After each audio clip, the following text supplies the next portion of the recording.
పిల్లరా, దేవుడు గడిచిన దినాలన్నీ ఆయన రెక్కల చాటును భద్రపరిచి దేవుడు ఎంతో క్షేమాన్ని ఇచ్చి మరలా ఈ నూతన సంవత్సరం చూడడానికి దేవుడు గొప్ప భాగ్యాన్ని ఇచ్చారు. దేవుని స్తోత్రం కలుగును గాక. Thank you Jesus. అందరూ బాగున్నారా? మీ అందరికీ నా నిండి వందనాలు. గత సంవత్సరం అంతా దేవుడు మనల్ని, మన కుటుంబాల్ని మరి క్షేమంగా కాసి కాపాడి ఎంతో సజీవంగా ఆరోగ్యంగా ఉంచారు. ఈ నూతన సంవత్సరంలో మరి అడుగు పెట్టడానికి గొప్ప భాగ్యం ఇచ్చారు. దేవునికి స్తోత్రం కలుగును గాక. దేవుడు మనల్ని స్వస్థపరిచి ఆరోగ్యం ఇచ్చి క్షేమాన్ని ఇచ్చిన తండ్రికి ఏమిచ్చినా ఆయన రుణం తీర్చలేం. చాలా అద్భుతమైనటువంటి దేవుడు. దేవునికి స్తోత్రం కలుగును గాక. కాబట్టి ప్రియులారా, ఈ నూతన సంవత్సరంలో మనం ప్రభువుకు చేయవలసింది మరి దేవుని యొక్క సన్నిధి, దేవుని యొక్క మరి సహవాసం, ఆయనకి ఇష్టమైనటువంటి రీతిలో మనం జీవించినప్పుడు దేవుడు మనల్ని స్వస్థపరిచి ఆరోగ్యం ఇచ్చి క్షేమాన్ని ఇచ్చి అద్భుతమైనటువంటి రీతిలో ఆయన నడిపిస్తానని వాగ్దానం. దేవుని స్తోత్రం కలుగును గాక. చూడండి, బైబిల్ గ్రంథంలోంచి మనం చూస్తే 27వ కీర్తన 4వ వచనం. ఈ నూతన సంవత్సరంలో ఒక భక్తుడు సాక్ష్యం ఇస్తూ, పిల్లరా చూడండి, యెహోవా యొద్ద ఒక వరం అడిగితిని, దానినే నేను వెదుకుచూ ఉన్నాను. యెహోవా ప్రసన్నతను చూడండి పిల్లరా, దేవుని వాక్యాన్ని బట్టి మనం చూస్తే గత సంవత్సరంలో ఆయనతో సహవాసములో, ఆయనతో పిల్లరా అంటగట్టబడిన జీవితం, వేరుగా ఉన్న జీవితం చూస్తే దేవుని వాక్యం చెప్తా ఉంది. ఈ నూతన సంవత్సరంలో ప్రభుని ప్రత్యేకంగా మనం చేయవలసింది ఏంటి అంటే ఆయన సహవాసం. కాబట్టి ఒక ఆయన అంటున్నాడు, అయ్యా యెహోవా వద్ద ఒక వరం ఏమడుగుతున్నాడంటండి? ఒక వరం అడుగుతున్నాడంట. దేవుని స్తోత్రం కలిగిన గాక. చూడండి, ఏదేదో అడుగుతూ ఉంటాం పిల్లరా. చాలా ఇష్టమైంది లేకపోతే ఏదో ఆశిస్తూ దేవుడి దగ్గర ఏదో అడుగుతూ ఏదో పొందుకోవాలని ఆలోచన చేస్తూ ఉంటారు చాలామంది. దేవుని స్తోత్రం కలిగిన గాక. చూడండి పిల్లరా, బైబిల్ గ్రంథంలో ఆ భక్తుడు ఏం అడుగుతున్నాడంటే ఒక వరం అడుగుతున్నాడు ఆయన. చూడండి, మనమైతే ఆస్తి పాస్తులు, ధనధాన్యాలు, మేడమిద్దులు, పిల్లర ఐశ్వర్య ఘనతలు, స్థిరమైనటువంటి ఆశీర్వాదం ఏదో కావాలని ఆయన్ని అడుగుతాం మనం. అవునా కదా చెప్పండి. కానీ సంవత్సరాలు జరుగుతూ ఉండగా పిల్లరా మనం అడగవలసింది ఏంటి అంటే దేవుని సన్నిధి, సంతోషం. దేవుని స్తోత్రం కలిగిన గాక. అందుకని ఆయన అంటున్నాడు, అయ్యా యెహోవా దగ్గర నేను ఒక వరము అడిగితిని, దానినే వెదుకుచూ ఉన్నాను. చూడండి, ఏంటి ఆ వెతకటం అని అంటే ఆయన సన్నిధిలో కిందకి చదివితే ఆయన అంటాడు, యెహోవా ప్రసన్నతను, చూడండి, యెహోవా ప్రసన్నతను చూసుటకు ఆయన ఆలయములో ధ్యానించడానికి నా జీవిత కాలమంతయు నేను యెహోవా మందిరములో నివసింపగోరుచు ఉన్నాను. హల్లెలూయా. ఏంటండి ఆ వరం అంటే? డబ్బా, ధనధాన్యముల, మేడమిద్దుల, ఆస్త, పిల్లరా ఐశ్వర్యమా? ఇంకా చూడండి పిల్లరా, దేవుని వాక్యం చెప్తుంది ఆయన అవుతే దేవుని సన్నిధిలో ఉండాలనేటువంటి ఆశ. దేవుని స్తోత్రం కలిగిన గాక. చూడండి, కార్యం ఏదైనా జరగకపోతే చాలామంది కొన్ని సంవత్సరాలు నడిచి ఏం చేస్తారు చెప్పండి? లోకంలో కలిసిపోయిన వాళ్ళు కనబడతా ఉంటారండి మనకి. దేవుని స్తోత్రం. కానీ భక్తుడు మరి ఆస్తి అడగలేదు, ఐశ్వర్యం అడగలేదు, ధనధాన్యం అడగలేదు, మేడమిద్దలు అడగలేదు. ప్రియ సహోదరి సహోదరుడా, చూస్తున్నటువంటి ప్రోగ్రాం చూస్తూ ఈ టీవీ ముందు కూర్చున్న ప్రియ సహోదరి సహోదరుడా, దేవుని వాక్యం చెప్తా ఉంది. ఇదిగో ఈ లోకంలో లోకాశ కాదు, కానీ ఆయన అడుగుతున్నది ఏంటి అంటే ప్రశస్తమైనదండి. దేవుని స్తోత్రం కలిగిన గాక. కాబట్టి దేవుని వాక్యం చెప్తుంది, ఆ భక్తుడు అడుగుతున్నాడు ఆయన సన్నిధిలో. ఏ సన్నిధిలోనంటండి? ఆయన సన్నిధిలో. దేవుని స్తోత్రం కలిగిన గాక. ఆయన అంటాడు, నా జీవిత కాలం అంతయు యెహోవా మందిరములో, చూడండి, నా జీవిత కాలం అంతయు నేను యెహోవా మందిరములో నివసింపగోరుచున్నాను అన్నాడండి. దేవుని స్తోత్రం కలిగిన గాక. ఒక రోజా, లేకపోతే ఒక 7 వారాలా, ఏమండి ఒక సంవత్సరమా, లేకపోతే మరి ఇంకా ఏదైనా కార్యం జరిగిన తర్వాత అంతవరకేనా? కాదు.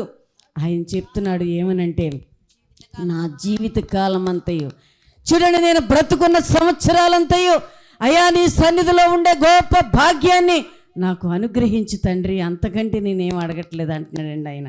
దేవుని స్తోత్రం కలిగిన గాక. చూడండి, ఆయన సన్నిధిలో ఉండే భాగ్యము అందరికీ అనుగ్రహించబడదండి. దేవుని స్తోత్రం కలిగిన గాక. చూడండి, చాలామంది ఈ లోకంలో మనం చూస్తూ ఉంటాం, ఆదివారాన్ని చాలా దొంగిలిస్తూ ఉంటారు. ప్రియులరా, ఇంకా బైబిల్ చెప్తా ఉంది, మీరు 6 దినాలు కష్టపడి పని చేయండి, 7వ దినాన్ని ఆరాధించమంటే ఆ దినము కూడా దొంగిలించేవారు కనబడతా ఉన్నారండి. దేవుని స్తోత్రం. చూసారా, బైబిల్ గ్రంథంలో మనం చూస్తే ఆయన చెప్తున్నాడు, ఆయన ఆజ్ఞలు మరి కట్టడలు అనుసరించి నడిస్తే ఐగుప్తీయులు కలగజేసిన రోగాల్లో ఏది నీకు నేను రానియను అన్నాడండి. దేవుని స్తోత్రం కలిగిన గాక. చూడండి, దేవుని వాక్యం చెప్తా ఉంది, ఆయన సన్నిధి చేయాలి, ఆయన సన్నిధి సహవాసము, ఆయనతో ఉండే భాగ్యము కోరుకుంటున్నాడండి భక్తుడు. దేవుని స్తోత్రం కలిగిన గాక. మనమేం కోరుకోవాలి చెప్పండి అంటే, ఏమండి, ఏదో ఒక కార్యం చేయాలి తండ్రి. పిల్లరా, చాలామంది ఆయనకు ప్రశ్నలు వేస్తూ ఉంటారు, ఏమనంటే ఇట్టి కార్యం చేయి, తర్వాత నేను నీ దగ్గరికి వస్తానని చెప్పి. అవునా కదా చెప్పండి. చూడండి, బైబిల్ చెప్తా ఉంది, మీరు దేవుని దగ్గరికి రండి, అప్పుడు ఆయన మీ దగ్గరికి వస్తాడని ఉందండి బైబిల్లో. దేవుని స్తోత్రం కలిగిన గాక. ఈ భక్తుడు అడుగుతున్నాడు, ఒక్కరోజు కాదంటండి. చూడండి, తన జీవిత పరిగణములో, తన జీవితంలో, తన బ్రతుకు సంవత్సరాలన్నీ, అయ్యా నీ జీవితం ఆయన చెప్తున్నాడు, నా జీవిత కాలం అంతయు నీ సన్నిధిలో ఉండే గొప్ప భాగ్యాన్ని నాకు అనుగ్రహించు, అదే వరము నేను అడుగుతున్నాను, ఇంకా నాకు ఏం వద్దన్నాడండి ఆయన. దేవుని స్తోత్రం కలుగును గాక. చూడండి, ఆయన చెప్తున్నాడు, ఆజ్ఞలు కట్టడలు ఏం చేయాలంట, అనుసరించి నడవాలంటండి. దేవుని స్తోత్రం కలుగును గాక. కాబట్టి మనము ఎవరి చేతిలో ఉన్నాము అంటే దేవుని చేతిలో ఉన్నామండి. దేవుని స్తోత్రం కలుగును గాక. పిల్లరా, భయంకరమైనటువంటి ఈ దుర్దినాల్లో భయంకరమైనటువంటి రోగాలు, తెగుళ్ళు, వ్యాధులు ప్రవాహం వల్లే పొర్లుతూ చాలా భయంకరమైనటువంటి ఉపద్రవాలు కలుగుతూ ఉండగా దేవుడు మనల్ని బ్రతికించాడండి. దేవుని స్తోత్రం కలిగిన గాక.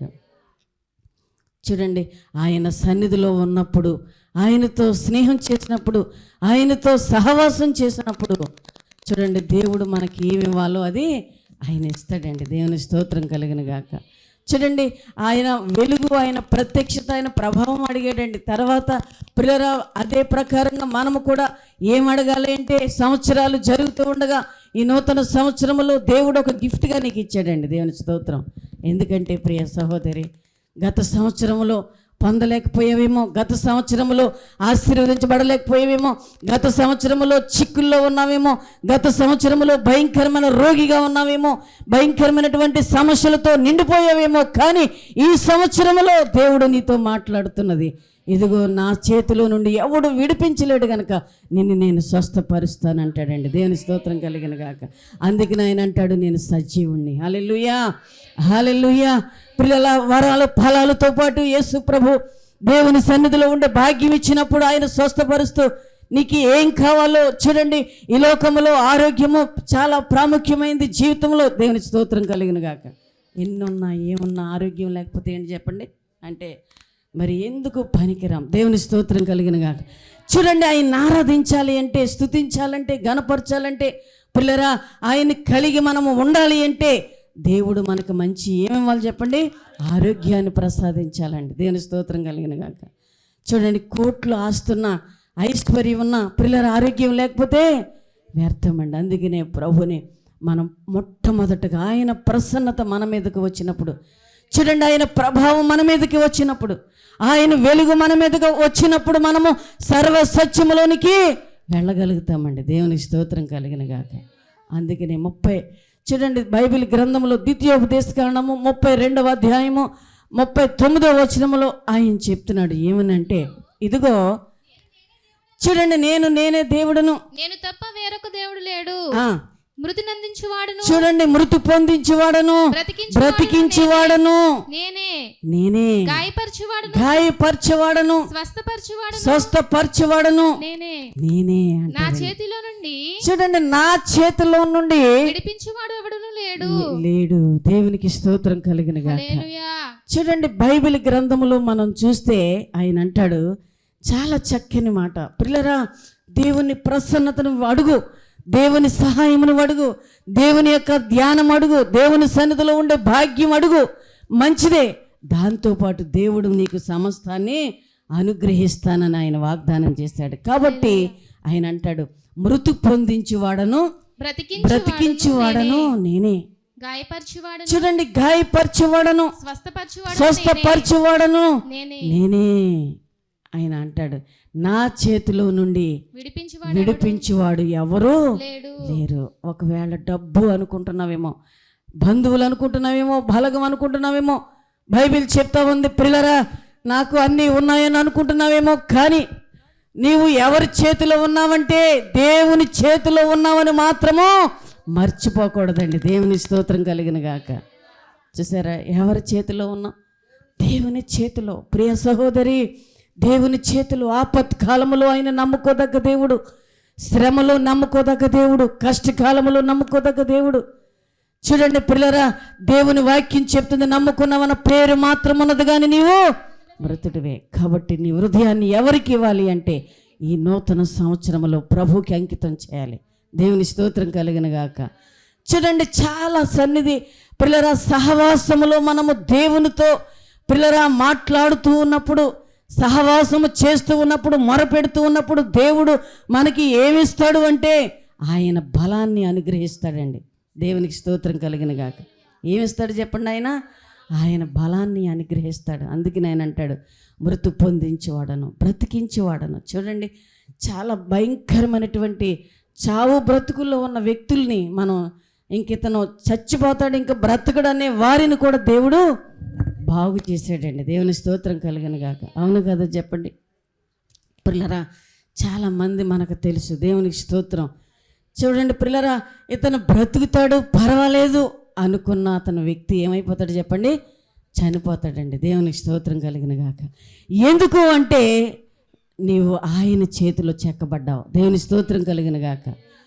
చూడండి, బైబిల్ చెప్తా ఉంది, ఆయన చేయలేని కార్యం అంటూ ఏదీ లేదంటండి. కాబట్టి ప్రభు ఈ నూతన సంవత్సరంలో ఏం చేయబోతున్నాడు అంటే మరి ఒక ఉన్నతమైనటువంటి కార్యాన్ని ఆయన నీ జీవితంలో చేయబోతున్నాడు. మొట్టమొదటగా నువ్వు ఏమి అడగాలి అంటే ప్రభుని ఆయన సన్నిధిలో ఒక గొప్ప వరాన్ని అడగాలి. దేవుని స్తోత్రం కలిగిన గాక.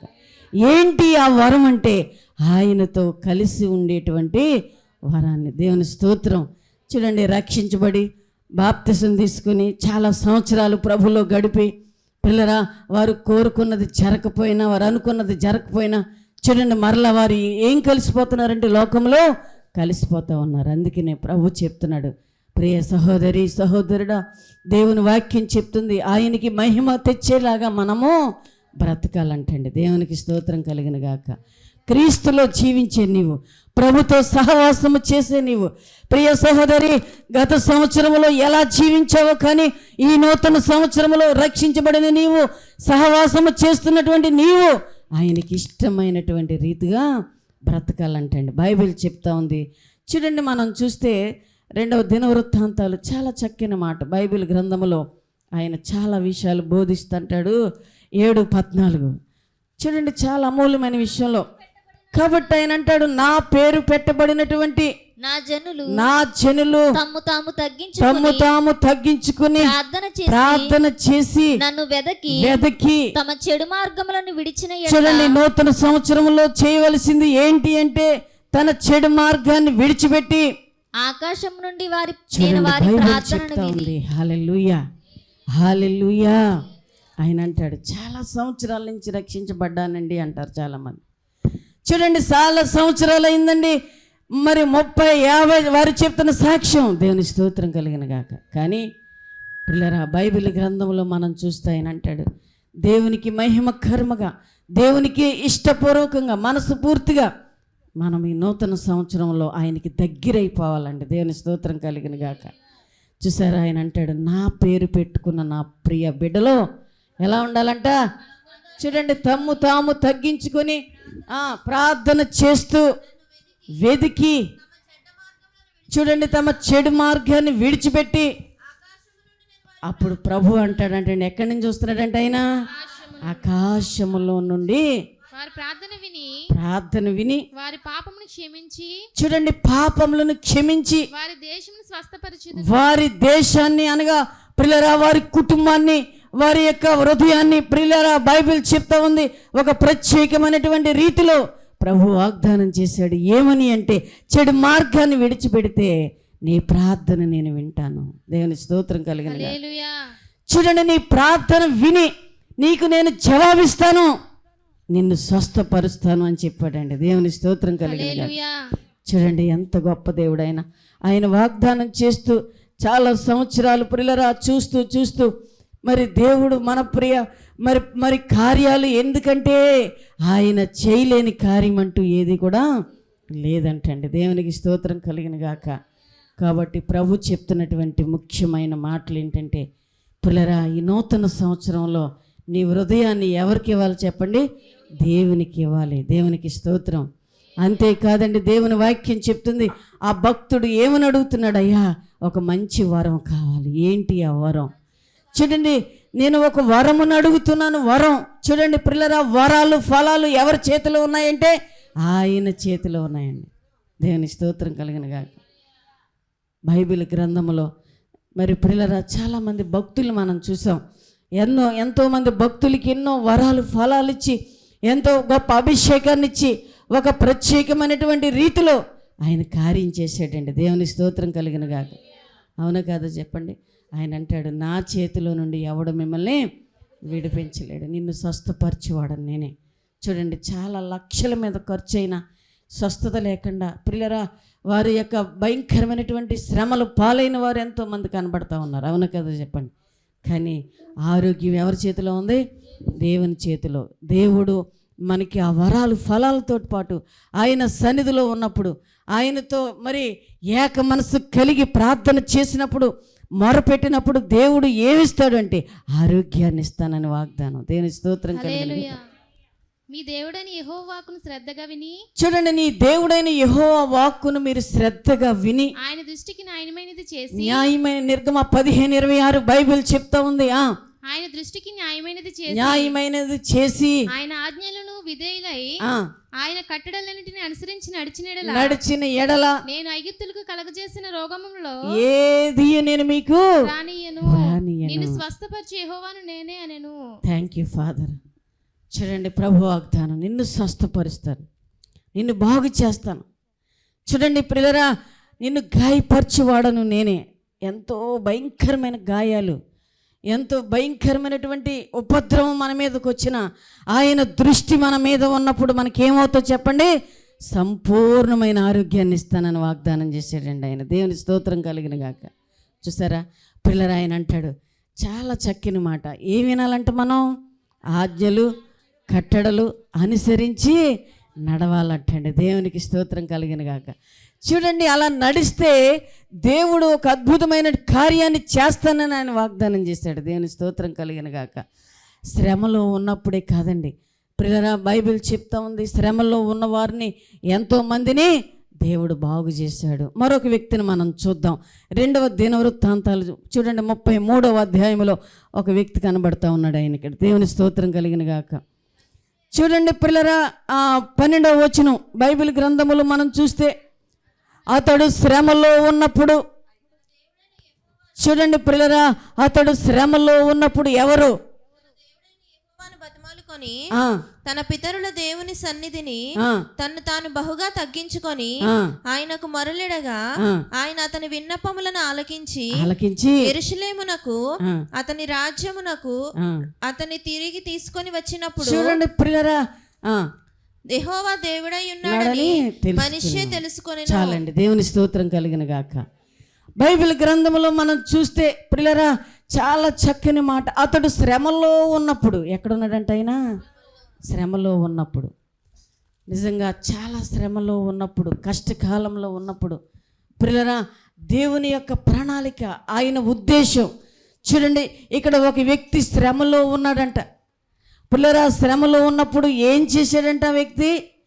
దేవుణ్ణి బ్రతిమాలుకున్నాడటండి. దేవుని స్తోత్రం కలిగిన గాక. చూడండి, బ్రతిమాలుకొని ఏం చేశాడు అంటే తగ్గించుకున్నాడంట. దేవుని స్తోత్రం కలిగిన గాక. తగ్గించుకున్నవాడు ఏమవుతాడంట? దేవునికి స్తోత్రం కలిగిన గాక. ఈ వ్యక్తి తన మనస్సును మార్చుకున్నాడండి. దేవుని స్తోత్రం కలిగిన గాక. చూడండి పిల్లరా, మనస్సును మార్చుకుని తన విన్నపాలు ఎవరికి తెలియజేశాడు అంటే దేవునికి తెలియజేశాడండి. దేవుని స్తోత్రం కలిగిన గాక. అప్పుడు దేవుడు ఏం చేశాడంట? ఆలకించి యెరూషలేమునకు అతని రాజ్యములోనికి ఆయన్ని మరలా తీసుకుని వచ్చి యెహోవా దేవుడై ఉన్నాడని మనిషి తెలుసుకున్నాడండి. నిజమైన దేవుడు ఎవరని తెలుసుకున్నాడంట ఆయన. దేవుని స్తోత్రం. చూడండి పిల్లరా, మొరపెట్టినప్పుడు, తగ్గించుకున్నప్పుడు, ప్రార్థన చేసినప్పుడు, అందుకని ఆయన చెప్తున్నాడు, బ్రతికించేవాడను, మృతి పొందించేవాడను, గాయపరిచేవాడను, ఆ గాయాన్ని స్వస్థపరిచేవాడను నేనే. నా చేతిలో నుండి ఎవడు మిమ్మల్ని విడిపిస్తాడు? డబ్బా. దేవుని స్తోత్రం కలిగిన గాక. పిల్లరా, ఉండొచ్చు, అవసరమే, కానీ ఆయన కృప కావాలి. దేవునికి స్తోత్రం కలిగిన గాక. ఆయన సహాయము కావాలి. ప్రియ సహోదరి, దేవుడు తనకి పిల్లరా బైబిల్ చెప్తా ఉంది. మరి దేవుడు కాగల ప్రజలు ఎవరు అంటే ధన్యులు అని బైబిల్ స్పష్టంగా చెప్తా ఉందండి. దేవునికి స్తోత్రం కలిగిన గాక. దేవుని సన్నిధిలో చూడండి, గత సంవత్సరంలో ఏం పొందుకోలేకపోయావో దేవునికి స్తోత్రం కలిగిన గాక. చూసారా, ఆయన చేసే కార్యము కంటికి కనపడదండి. ఒక సహోదరి ఫోన్ ద్వారా ఒక వర్తమానం ఏంటంటే, 18 సంవత్సరాలు అయిందండి సంతానం.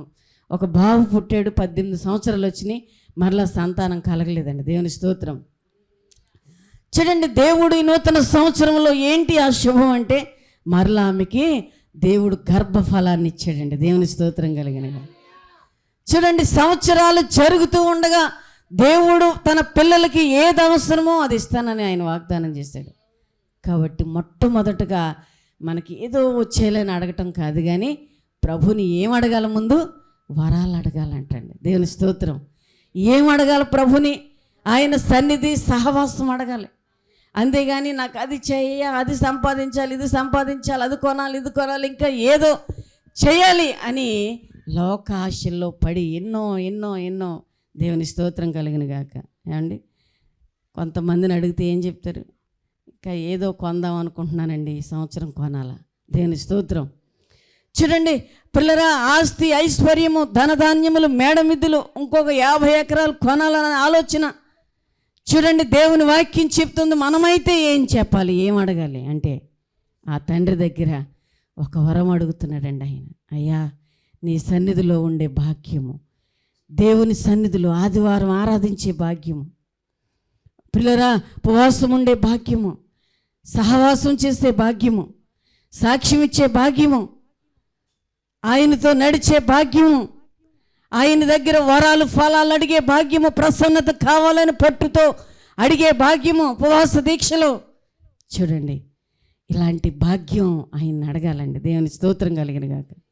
అప్పుడు ఇంకే ఉపవాసమే, ప్రార్థనే ప్రార్థనే ప్రార్థనే ప్రార్థన అంటుంది నా బిడ్డ అని చెప్పి దేవుడు అన్నీ ఇస్తాడండి. మన పాస్టర్ గారు అంతా మనం ప్రార్థన ప్రార్థన ప్రార్థన ఇసుకొచ్చేద్దామటండి. ఎందుకంటే ప్రార్థనలో ఉన్న శక్తి అటువంటిది ఆయనకు తెలుసు. చూడండి, ప్రార్థన దేవునితో మాట్లాడితే ఒక్కడు అడిగితే ఎన్నో ఇస్తాడండి ఆయన. అవునా కదా చెప్పండి? దేవుని స్తోత్రం. అలా దీవించాడు మా కుటుంబాన్ని. చాలా కష్టకాలంలో, శ్రమలో, బాధలో, అపాయములో, మరణములో ఉన్నప్పుడు లేవనెత్తి ఆరోగ్యం ఇచ్చి దేవుడు ఇన్ని సంవత్సరాలు ఆయన కాసి కాపాడాడు. దేవుని స్తోత్రం. ఆయన సేవలో 25 సంవత్సరాలు, విశ్వాస జీవితంలో 35 సంవత్సరాలు. ఇలాగ పిల్లరా, దేవుని వాక్యం చెప్తా ఉంది. నిజంగా దేవుడు అద్భుతమైనటువంటి రీతిలో ఆయన మాకు ఆరోగ్యాన్ని ప్రసాదించాడండి. దేవుని స్తోత్రం కలిగిన గాక. ఎన్నో కార్యాలు చేసిన తండ్రికి ఏమిచ్చినా ఆయన రుణం తీర్చలేను. దేవుని స్తోత్రం. ఆయన సన్నిధిలో గడిపితే, ఆయన యొక్క పాదాల దగ్గర మనం గడిపితే, పిల్లరా ఏమన్నా తక్కువ వద్దా అంటే ఏమీ అవదండి. దేవుని స్తోత్రం. ఆశీర్వాదాన్ని ఇస్తానని ఆయన వాగ్దానం చేశాడు. చూసారా, బైబిల్ గ్రంథంలో అతడు శ్రమలో ఉన్నప్పుడు దేవుడి దగ్గర ఏం చేశాడంటే, అతను ఏమండి బ్రతిమాలు కొన్నాడంట. అయ్యా, కన్నీళ్లు కార్చాడు. ప్రభు వైపు చూస్తూ, విజ్ఞాపన చేస్తూ, మొరపెడుతూ, ఇంకా తగ్గించుకొని దీన మనసులతో ఏం చేశాడు అంటే కన్నీళ్లు కార్చి ప్రార్థన చేసినప్పుడు ఆయనకి ఏమి ఇచ్చాడంట? పిల్లరా, మరలా రాజ్యంలోనూ తీసుకెళ్ళి ఆరోగ్యం ఇచ్చి స్వస్థపరిచి అద్భుతమైన కార్యం చేశాడు. దేవుని స్తోత్రం. అలాగే వరాలు, ఫలాలు, అభిషేకం, ఆశీర్వాదం పిల్లరా ఆ తండ్రి దగ్గర ఉన్నప్పుడు పిల్లరా ఆయన అంటాడు, చాలా అద్భుతంగా నీకు ఆయుష్ను, ఆరోగ్యాన్ని ఇస్తానని. యెషయా గ్రంథం చూడండి, బైబిల్ గ్రంథంలో మనం చదివితే చాలా అద్భుతమైన విషయాలు ఉన్నాయి. దేవుని స్తోత్రం. 46 ప్రియులారా 4వ వచనములో చాలా చక్కని మాటలు చూడండి. ముదుము వచ్చే వరకు నిన్ను ఎత్తుకొని వాడను. ఎప్పుడండి? ఎప్పుడు? బైబిల్ చెప్తా ఉంది. మనం మొట్టమొదటగా ఆయన వరాలు, ఫలాలు, ఆయన సన్నిధి, ఆయన యొక్క సహవాసంలో మనం ఉంటే ఆ ప్రభు ఏం చెప్తున్నాడు చెప్పండి? ముదిమి వచ్చే వరకు నిన్ను ఎత్తుకొని వాడను నేనే, ఎత్తుకునేవాడను నేనే. తల వెంట్రుకలు నెరయి వరకు చూడండి పిల్లరా, తల వెంట్రుకలు మెరయి వరకు నిన్ను ఎత్తుకొని వాడను నేనే, నేనే చేసి ఉన్నాను, నేనే నిన్ను తయారు చేశాను. చంక పెట్టుకుని వాడను చూడండి, చంక పెట్టుకుని వాడను నేనే, నిన్ను ఎత్తుకొనుచు రక్షించువాడను నేనే అన్నాడండి. దేవుని స్తోత్రం కలిగిన గాక. చూసారా, బైబిల్ చెప్తా ఉంది పిల్లరా, ఆయన ప్రసన్నత ఎంతవరకు తీసుకొచ్చిందంటే చూడండి, దేవుని వాక్యం చెప్తుంది ఆయనతో యుగయుగాలు జీవించే భాగ్యమే కాదు కానీ ఇంకా పిల్లరా లోకములో పిల్లరా ప్రత్యేకించబడి ఆయన ఆయుష్ను, దీర్ఘాయుష్ను అనుగ్రహిస్తానని వాగ్దానం చేశాడు. దేవుని స్తోత్రం. ఎప్పటి వరకు అంటంటే పిల్లరా, ముదిము వచ్చే వరకు, వృద్ధాప్యం వచ్చే వరకు, తల వెంట్రుకలు మెరిచే వరకు ఏం చేస్తానంటున్నాడు ఆయన? ఎత్తుకుని ముద్దాడి. దేవుని స్తోత్రం కలిగిన గాక. చూడండి, 100 సంవత్సరాలు వచ్చిన వ్యక్తిని ఎత్తుకోగలమంటే లేదండి. దేవుని స్తోత్రం. చాలా ప్రేమగా, గాఢంగా పిల్లరా ప్రేమించిన వ్యక్తినైనా, బిడ్డనైనా ఒక 3 సంవత్సరాలు లేకపోతే ఒక 5 సంవత్సరాలు ముద్దుగా ఎత్తుకోవచ్చేమో మనం. అవును కదా చెప్పండి. తర్వాత కానీ ప్రభు చెప్తున్నాడు, నిన్ను ఎత్తుకుని ముద్దాడి ముచ్చటించి ఏం చేస్తానంటున్నాడమ్మా? పిల్లరా చంక పెట్టుకుని మోస్తూ ఆయన అంటున్నాడు, ఈ లోకములోంచి నేను నిన్ను రక్షిస్తాను. చూసారా, అలాంటి అవకాశం కావాలి అంటే మనం దేవుడి దగ్గర ఆయనతో ఉండే ఒక వరాన్ని మనము సంపాదించాలండి. దేవుని స్తోత్రం. గత సంవత్సరంలో ఏం పోగొట్టుకున్నావో, గత సంవత్సరంలో ఏం పొందుకోలేదో, ఈ నూతన సంవత్సరంలో దేవుడి 2024 సంవత్సరంలో ఒక నూతన ఆశీర్వాదాన్ని పోగొట్టుకున్నవన్నీ తిరిగి నీకు మరలా ఆయన ఇవ్వబోతున్నాడు. సంపూర్తిగా ఆశీర్వదించబోతున్నాడు. ఒక మంచి కార్యాన్ని నీ జీవితంలో చేయబోతున్నాడు. దేవుడి మాటలు దీవించునుగాక. ప్రార్థన చేద్దాం. ప్రియ సహోదరి, ఈ ప్రోగ్రాం చూస్తూ టీవీ ముందు కూర్చున్న ప్రియ సహోదరుడా, సహోదరి, గత సంవత్సరంలో ఏమి అనుభవించలేకపోయావో, గత సంవత్సరంలో ఏది పోగొట్టుకున్నావో, గత సంవత్సరంలో ఆయనతో సహవాసంలో ఎలాగ తప్పిపోయావో, మరలా తిరిగి ఆయన దగ్గరికి వస్తే ఆయన హత్తుకునే దేవుడు. Thank you father. ప్రార్థన చేద్దాం. ప్రియ సహోదరుడా, కన్నీళ్లు కార్చి ఆయన వైపు చూస్తే నూతన ఆశీర్వాదాన్ని ఇస్తానని, ఇదిగో యుగయుగాలు జీవించే గొప్ప భాగ్యాన్ని ఇస్తానని, దీర్ఘాయుష్ని ఇస్తానని, నిన్ను తృప్తిపరుస్తానని, చంక పెట్టుకుని మోస్తూ రక్షిస్తూ ఇదిగో నిన్ను నేను తయారు చేశానని ఆయన వాగ్దానం చేశాడు. Thank you. ఆయన చేతిలో నుండి తప్పించబడలేవు. ప్రార్థన. పరిశుద్ధుడు అయిన తండ్రి, మమ్మల్ని మిక్కిలిగా ప్రేమించిన మా ప్రభువ, మా ప్రియ పరలోకపు తండ్రి, నీకు వందనాలు. ఈ ప్రోగ్రాం చూస్తూ ముందు కూర్చున్న ప్రియ సహోదరుని కన్నీళ్లు అయ్యా మీరు స్వస్థపరచమని ప్రార్థన చేస్తున్నాను. అయ్యా ప్రత్యేకముగా ఆశీర్వదించండి. నీ కార్యము నూతనపరచిన ఆయన ఇంకా ఎలాంటి శ్రమలో ఉన్నారు, కష్టకాలంలో ఉన్నారు, ఇబ్బందుల్లో ఉన్నారు, అయ్యా చెప్పుకోలేని సమస్యతో అల్లాడిపోతూ ఉంటే అయ్యా ఒకవేళ కన్నీళ్లు కార్చి ప్రార్థిస్తున్నప్పుడు తండ్రి నీ కార్యము నూతనపరిచి కుటుంబాల్లో అద్భుతమైన కార్యము చేయండి. ఈ నూతన సంవత్సరముల వారికి నూతన ఆశీర్వాదములు కలుగునుగాక. నీ కార్యము నూతనపరిచి మహిమ పొందమని యేసయ్య నామములో ప్రార్థిస్తూ వేడుకొనుచున్నాము తండ్రి. ఆమేన్. మీ అందరికీ నా నిండు వందనాలు. దేవుడు మిమ్మల్ని ఆశీర్వదించునుగాక. ఆమేన్.